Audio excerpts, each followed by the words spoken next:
안녕하세요. 사도행전 2024 정갑신 목사입니다. 오늘은 12월 24일이네요. 행복한 날 되시기를 바라겠습니다.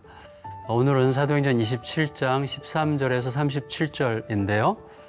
제가 20절에서 25절까지를 읽도록 하겠습니다. 여러 날 동안 해도 별도 보이지 아니하고 큰 풍랑이 그대로 있음에 구원의 여망마저 없어졌더라. 여러 사람이 오래 먹지 못하였음에 바울이 가운데 서서 말하되 여러분이여 내 말을 듣고 구레대에서 떠나지 아니하여 이 타격과 손상을 면하였더라면 좋을 뻔하였느니라. 내가 너희를 권하노니 이제는 안심하라. 너희 중 아무도 생명에는 아무런 손상이 없겠고 오직 배뿐이리라.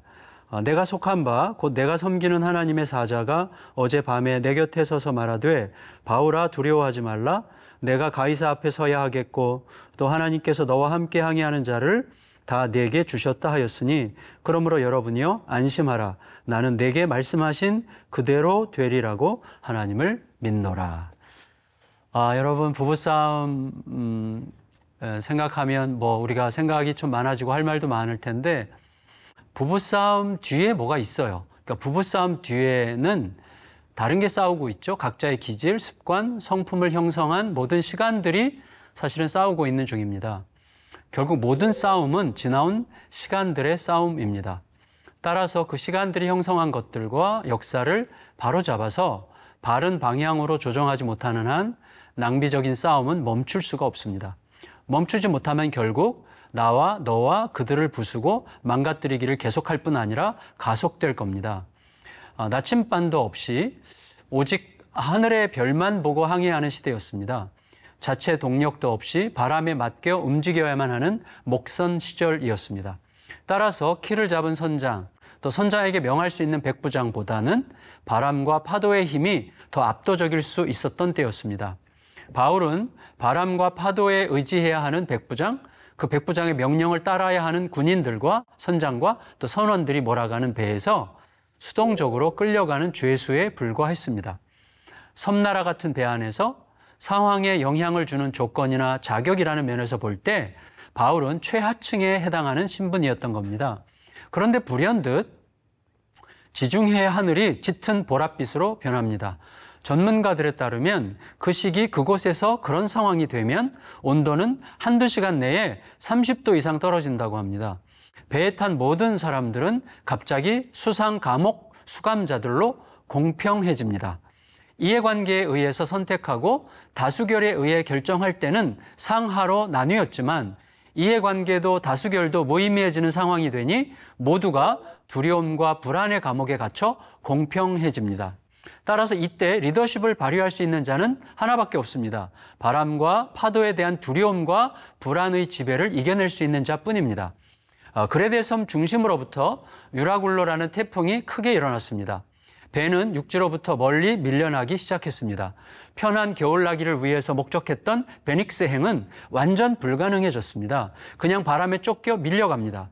바람이 배를 몰아가는 동안에 풍랑은 잦아들 기세가 없었습니다. 승선자들 모두가 심한 고초를 겪는 중 사공들은 짐을 바다에 풀어버려야 했습니다. 처음에는 다 필요한 것들이었겠죠?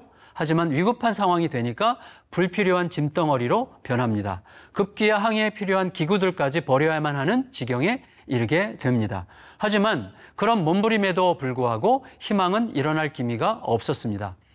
해도 안 보이고 별도 안 보이는 날들이 한참 지났고 큰 풍랑은 그대로였습니다. 결국 모든 승선자들은 구원의 여망이 끊겼고 대다수는 이미 취식을 포기했습니다.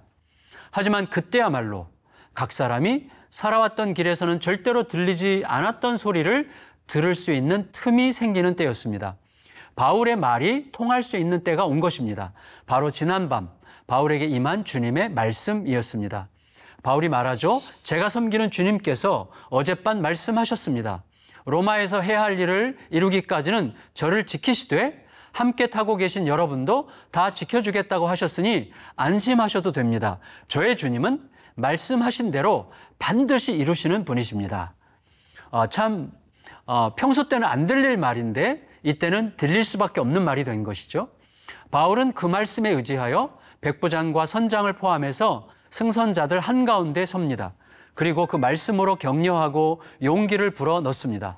사람들 안에서 소망의 불씨가 다시 일어났습니다.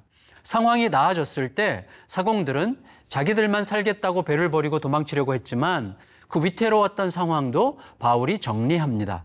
오늘 말씀을 정리하면 키를 쥔 선장과 또 그 선장의 선장 역할을 했던 백부장이 광풍과 파도에 휩쓸려 온전히 무력해집니다. 결정권자가 무너지면 길이 사라지죠. 그리고 모두가 어디로 가야 할지 모르게 됩니다. 따라서 그때는 길을 찾는 자, 길을 보는 자가 등장해야만 합니다. 더 이상 거칠은 광풍과 거대한 파도에 굴하지 않는 자가 필요한 것입니다. 곧 광풍과 파도 위에 계신 분의 말씀에 이끌리는 자입니다. 그리하여 자연스럽게도 바울이 상황을 주도하게 되고 선장과 백부장은 침묵으로 위임합니다. 여러분, 이 부분을 좀 많이 생각해야 될 것 같은데 오늘 나를 움직이고 있는 선장은 선주입니까? 백부장입니까? 혹은 파도와 광풍입니까? 아니면 창조자 예수님이십니까? 이 질문과 함께 오늘을 잘 지나면 좋겠습니다. 함께 기도드리겠습니다. 하나님, 예수께서 오신 날을 하루 앞두고 우리 모두 마음이 설렙니다. 근데 이때 가장 중요한 것은 오신 주님이 오늘 지금 여기서 내 선장이 되고 계신지 하는 것입니다. 주님 부디 그 질문에 잘 대답하며 새롭게 되는 복된 날 되게 하여 주시옵소서. 예수님의 이름으로 기도합니다. 아멘.